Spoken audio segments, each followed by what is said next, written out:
Lucas 7, versículos 11 al 17.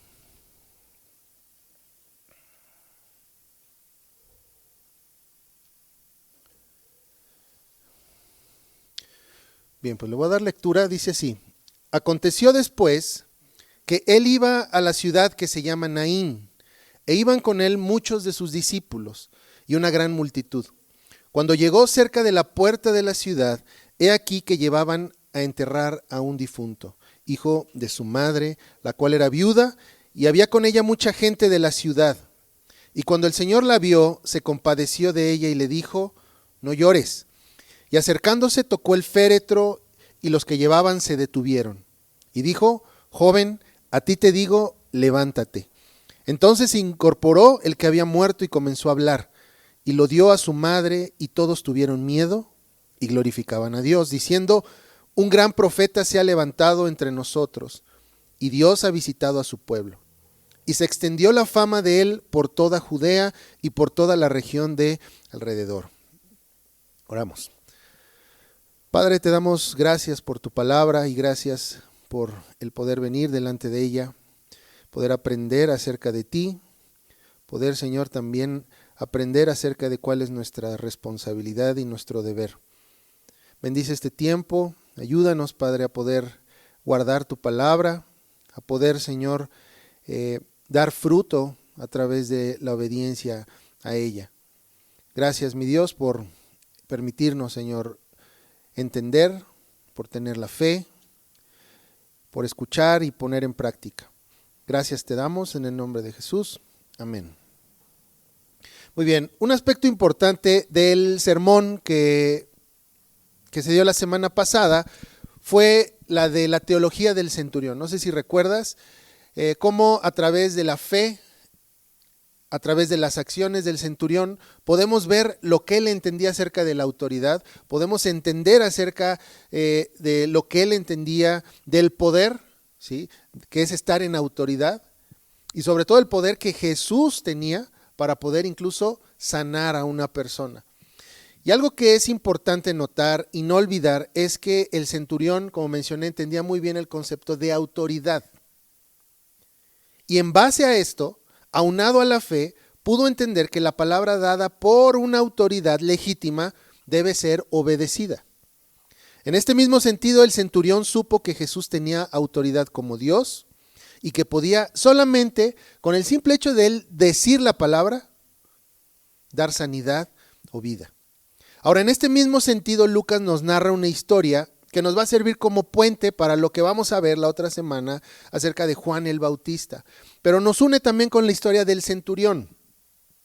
En esta historia se nos narra que Jesús, después de lo que aconteció, después de todo lo que hemos estado viendo, después de sanar al siervo del centurión, él se dirigía a una población llamada Naín.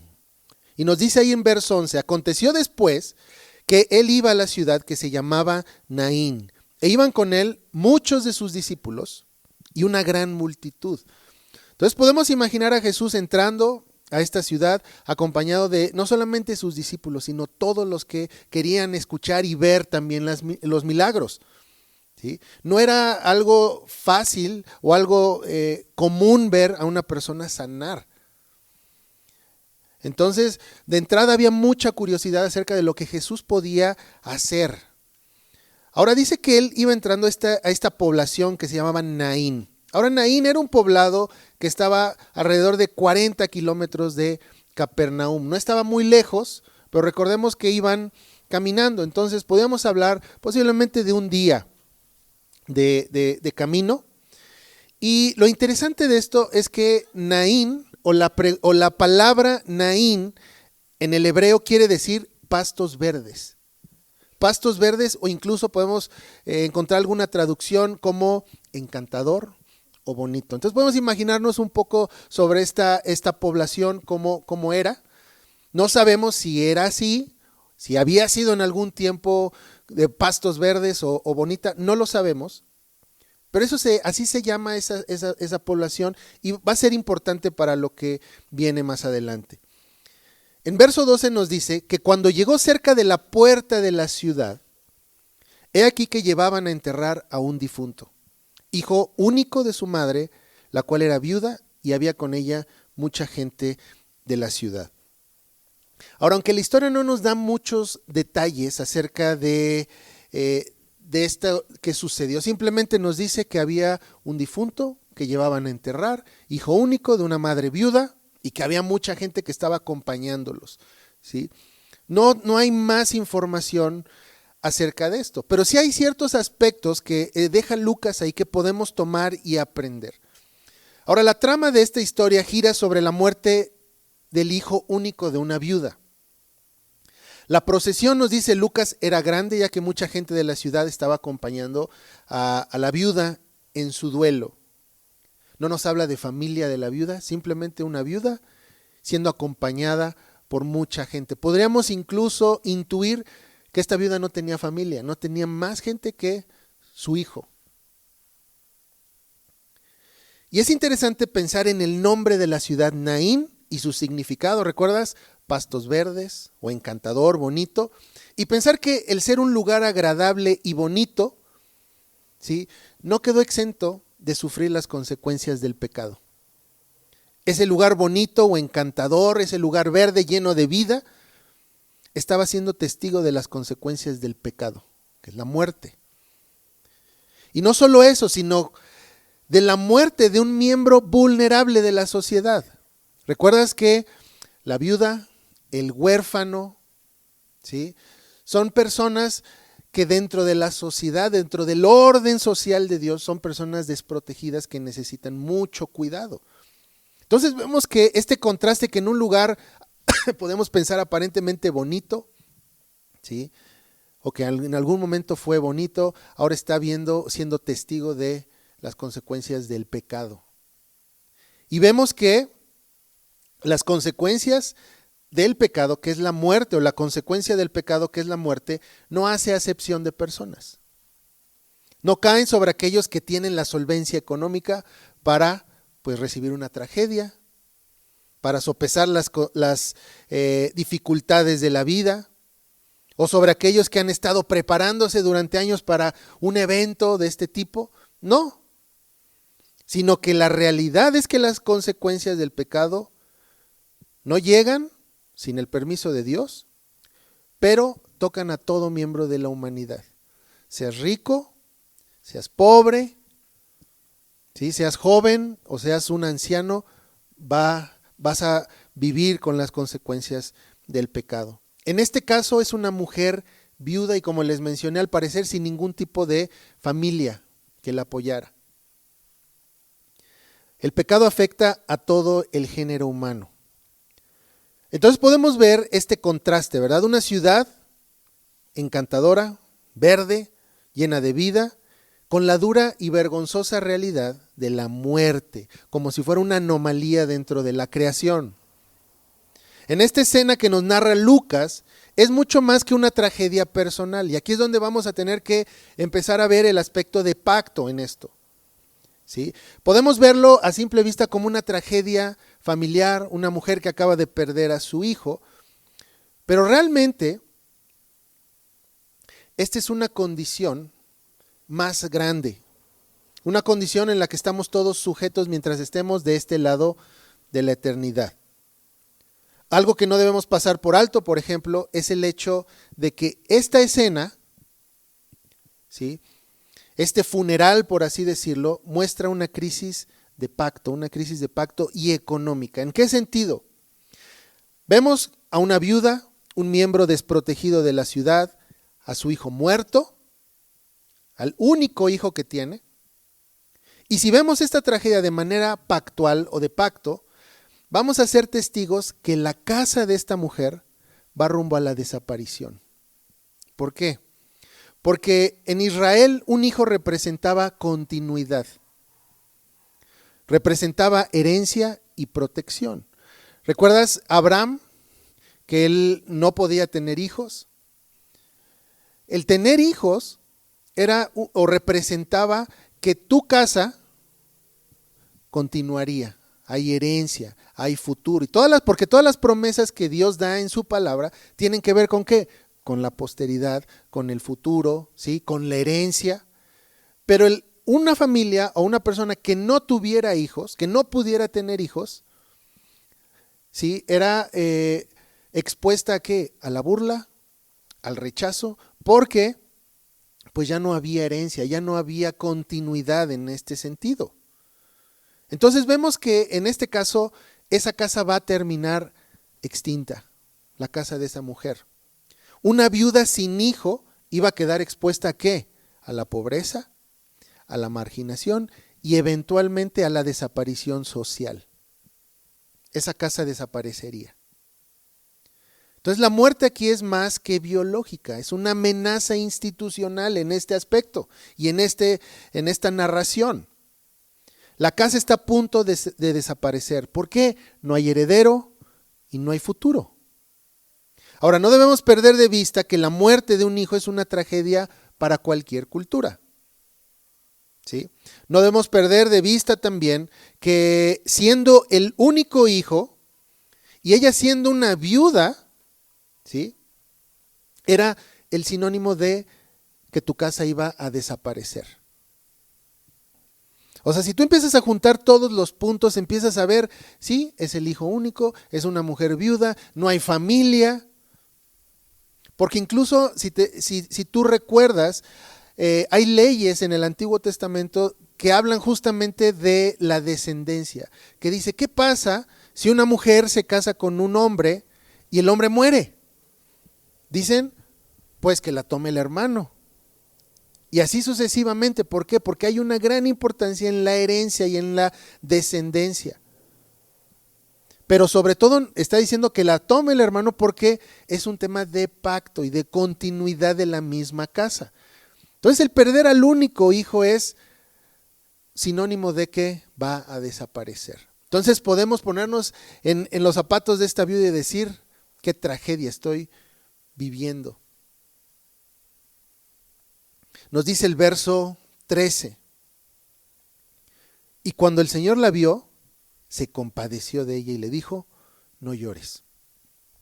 Ahora, el verbo compadecer se puede entender como condolerse o tener lástima.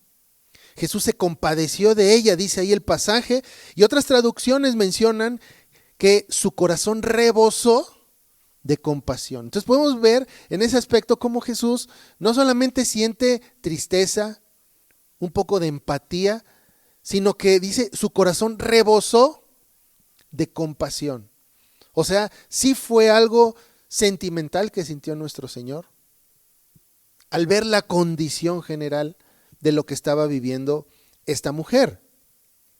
Jesús sabía lo que esta mujer sentía, sabía que su pérdida se agravaba mucho más al saber que su casa iba a desaparecer. Sus palabras de consuelo fueron, no llores.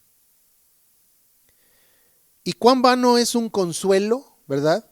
Viniendo de los hombres cuando te dicen, ya no llores. Es vano. No es un consuelo realmente. Cuando alguien te dice no llores y estás en gran angustia, estás sufriendo, estás llorando y que alguien te venga y te diga, ya no llores. Realmente no es un consuelo. Pero viniendo del Señor, este consuelo tiene un significado muy profundo. El llanto, por ejemplo, puede significar pérdida de esperanza. Pero cuando viene el Señor significa lo opuesto, significa esperanza y victoria. Y hay algunos pasajes que quisiera compartir contigo que hablan acerca de el consuelo que trae el Señor y ese consuelo que está ligado a la esperanza y a la victoria. Dice Jeremías 31, verso 16, lo voy a leer en la traducción, Nueva Traducción Viviente. Dice, pero ahora esto dice el Señor, no llores más, porque te recompensaré, dice el Señor, tus hijos volverán a ti desde la tierra lejana del enemigo. Apocalipsis 5, verso 5 dice, y uno de los ancianos me dijo, no llores. He aquí que el león de la tribu de Judá, la raíz de David, ha vencido. Entonces, si te fijas, el consuelo que viene de parte del Señor no es un consuelo vano, como decir, ya no llores, sino es un consuelo que te dice, no llores porque hay esperanza y hay victoria. Entonces, si nosotros unimos toda esta narración donde la viuda está triste, está desesperada y está en un estado de desesperanza de ya no hay más futuro para mi casa, ni para mí, el Señor dice, no llores, en sentido de hay esperanza. Entonces Jesús dice estas palabras no como una especie de consuelo humano vano, porque o tampoco los dice como en una manera de pues no sé qué decir y lo único que me sale pues ya no llores. No, sino las dice porque en Él hay esperanza. Si el Señor dice no llores es porque, como les dije, hay esperanza y certeza de victoria. Jesús dice estas palabras porque ya no hay necesidad de llanto, porque Él tiene autoridad. Dice verso 14 y 15. Y acercándose, tocó el féretro, y los que lo llevaban se detuvieron, y dijo, joven, a ti te digo, levántate. Entonces se incorporó el que había muerto y comenzó a hablar y lo dio a su madre. Ahora, no sabemos si la mujer se había percatado de que estaba Jesús ahí, no sabemos. Pero lo que sí sabemos es que Jesús toma la iniciativa para acercarse a ella y consolarla. Y en esto podemos conocer más del carácter de Dios y cómo es el que Él actúa. Él en su naturaleza humana sabe perfectamente cuál es nuestro dolor. Él sabía cuál era el dolor de esta mujer. ¿Qué es lo que acababa de perder? ¿Cuál es la incertidumbre de verse sola, desprotegida? Él lo sabe. Él conoce nuestros sufrimientos y su gracia precede incluso a nuestras peticiones. La viuda no vemos que haya pedido consuelo. La viuda simplemente estaba caminando, entendiendo la realidad de la vida, había perdido a su hijo y las consecuencias naturales de esto es quedé desprotegida y con un gran reto delante de mí. Ella no corrió a Jesús por consuelo. Sin embargo, Él toma la iniciativa para consolarla. En esto conocemos el carácter de nuestro Señor y podemos ver con esto un anticipo de la condición de los cielos nuevos y tierra nueva. Fíjate lo que dice Isaías 65. Dice, porque aquí yo crearé cielos nuevos y nueva tierra. Y de lo primero no habrá memoria, ni más vendrá el pensamiento. Mas os gozaréis y os alegraréis para siempre en las cosas que yo he creado. Porque he aquí que yo traigo a Jerusalén alegría y a su pueblo gozo.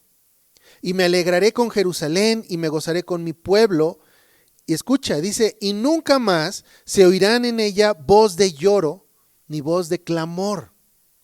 No habrá más allí niño que muera de pocos días, ni viejo que sus días no cumpla, porque el niño morirá de 100 años y el pecador de 100 años será maldito. Y más adelante en verso 24 dice, y antes que clamen, responderé yo, mientras aún hablan, yo habré oído. Imagínate esto, la señora viuda no sabe, está sufriendo, pero incluso antes de que ella clame y pida, ahí está Jesús diciéndole, no llores. Esta es una anticipación de estos cielos nuevos. Jesús está anticipando de alguna manera lo que viene más adelante. La muerte es una anomalía en la creación y vemos en este estado de cielos nuevos y tierra nueva que la muerte no es más para la gente joven. No vemos que el lloro, el llanto es algo natural en los cielos nuevos y tierra nueva tampoco. Y que el Señor está ahí para escucharnos y atendernos incluso antes que clamemos. ¿Sí? Estos cielos nuevos y tierra nueva no es un estado en el que vamos a estar en el cielo o en otra creación diferente, sino en esta misma tierra. Cuando hayan sido restauradas todas las cosas, ¿sí? En ese momento, cuando el último enemigo a vencerse a la muerte, en ese momento veremos esta realidad. Verso 14 dice que acercándose tocó el féretro y los que lo llevaban se detuvieron y él le dijo, levántate. Así como con el siervo del centurión, ¿qué bastó? ¿Un rito? ¿Bastó algo más? No, simplemente que la palabra poderosa de Dios para que el joven se levantara. No hubo necesidad de rituales, solo la palabra de Jesús. Y aquí vemos la autoridad de Jesús clara y evidente. Aún en una situación donde todos podríamos pensar, es inevitable que este joven siga muerto. Pero Jesús tiene autoridad sobre toda la creación. Y esta historia nos habla de la restauración total. Como les mencioné, un anticipo de lo que va a ser el futuro. Cuando todos los enemigos de Cristo sean puestos por estrado de sus pies, como dice ahí 1 Corintios 15, y el último sea la muerte. La muerte será el último enemigo y va a ser vencido. Alguna vez escuché una frase que dice que la muerte está tan segura de vencer que nos da toda una vida de ventaja. Pero en este sentido podemos entender que la muerte tiene el tiempo contado, porque ya ha sido declarado que va a vencer, que va a ser vencida, perdón. La muerte es una anomalía y va a ser erradicada. Dice verso 15, entonces se incorporó el que había muerto y comenzó a hablar y lo dio a su madre. Ahora hay una restauración no solamente de la vida del joven, sino de la vida institucional de la familia. Jesús lo levanta, ¿para qué? Para dárselo nuevamente a su madre. Lo que en algún momento se vio como la inevitable desaparición de una casa, ahora vemos que hay esperanza y hay futuro nuevamente. Ahora esto visto desde un panorama más amplio, es equivalente a la larga vida que Cristo trae a su pueblo. Nos restaura, nos saca de la muerte. ¿Para qué? Para servirle y para ser herederos. Dice la palabra que todos estamos muertos, ¿verdad? En delitos y pecados. Todos estamos destituidos de la gloria de Dios. Todos, no hay uno bueno. Pero dice que Él nos rescató, Él nos trasladó de las tinieblas a su luz admirable para servirle. Y de estar en un estado de muerte, en un estado de desesperanza, en un estado de muerte pactual, ¿sí? Sin futuro, sin herencia. ¿Ahora qué? Tenemos un trabajo, tenemos esperanza y tenemos futuro y herencia y esperanza. ¿Qué fue lo que pasó con todos? Dice, todos tuvieron miedo y glorificaban a Dios, diciendo, un gran profeta se ha levantado entre nosotros y Dios ha visitado a su pueblo. Y se extendió la fama de él por toda Judea y por toda la región de alrededor. Ahora, la primera reacción que tiene el pueblo, ¿cuál es? Miedo. Imagínate una escena así. No podemos olvidar que esta es la primera vez que Jesús hace un milagro de este tipo. Él no había levantado a ningún muerto. Él había sanado, como sanó al joven, el siervo del centurión, ¿sí? Pero no había dado vida a un muerto. Entonces seguramente la gente que presenció esto se espantó y tuvo temor. ¿Quién es este? Entonces el veredicto del pueblo fue este: un profeta, un gran profeta se ha levantado entre nosotros y Dios ha visitado a su pueblo. Recuerda que Israel había pasado por un tiempo de silencio, donde Dios no había hablado a su pueblo. Habían pasado siglos de silencio por parte de Dios y de repente ven estas señales y estos milagros y dicen, Dios ha visitado a su pueblo. Y es interesante que aquí la palabra visitar no es lo que entendemos normalmente como, pues mira, vino, ¿verdad? Vino de visita, nos vino a ver. A eso no se refiere, sino que esta palabra visitar significa inspeccionar. Dios vino a inspeccionarnos. O incluso podemos entenderlo como juzgar. Un gran profeta se ha levantado, Dios ha venido a juzgar a su pueblo. Esa es la idea. Y es interesante, fíjate, porque aquí empezamos a unir todas las piezas de estos pequeños detalles que nos deja Lucas. Porque al inicio del pasaje nos dice que esta escena se desarrolla ¿en dónde? A ver si te acuerdas. En Naín, pero ¿en qué parte específica de Naín? En la puerta de la ciudad. Recordemos que las puertas de las ciudades eran lugares de juicio. Las puertas de ciudades eran lugares donde se juzgaba, donde llegaban a juzgar a la gente, donde los juicios eran públicos, ahí eran, y ahí es donde está sucediendo todo esto. Normalmente se les conocía como los tribunales donde juzgaban estos jueces. ¿Recuerdas al esposo de la mujer virtuosa? Él dice que se sienta en las puertas de la ciudad. Él es un juez. ¿Recuerdas también a Lot en Sodoma? Él estaba en las puertas de la ciudad, era un juez. Incluso el mismo Job también, se nos habla que él se sentaba a las puertas de la ciudad. Ese era el lugar de los jueces, era el lugar de la gente que atendía a los tribunales, a los juicios. En esta ocasión el gran juez está en el tribunal de la ciudad. Y los juicios bíblicos siempre son públicos. No hay nada como que un juicio a puertas cerradas, sino que los juicios eran abiertos para que toda la gente viera la ley aplicada. ¿Y qué nos dice el pasaje? Nos dice Lucas que a Jesús lo venían acompañando ¿quiénes? Muchos de sus discípulos y mucha gente. Y por el lado de la mujer dice que iba gran cantidad de gente también. Entonces estamos en un tribunal lleno de gente. Ambas marchas se encuentran. Dos procesiones. Por un lado, una marcha fúnebre, la madre con el pueblo y un féretro. Y por otro lado, Jesús y sus discípulos. Ambas marchas se encuentran en el lugar de juicio. Jesús, como el juez, declara una sentencia. Y es dar vida al joven. Ahora sabemos que la muerte es una sanción judicial. ¿Sí? El pecado es transgresión de la ley de Dios. Y las consecuencias de transgredir la ley de Dios, ¿qué es? La muerte. Entonces es una condición judicial, es una sanción emitida legalmente en contra de todo aquel que peca.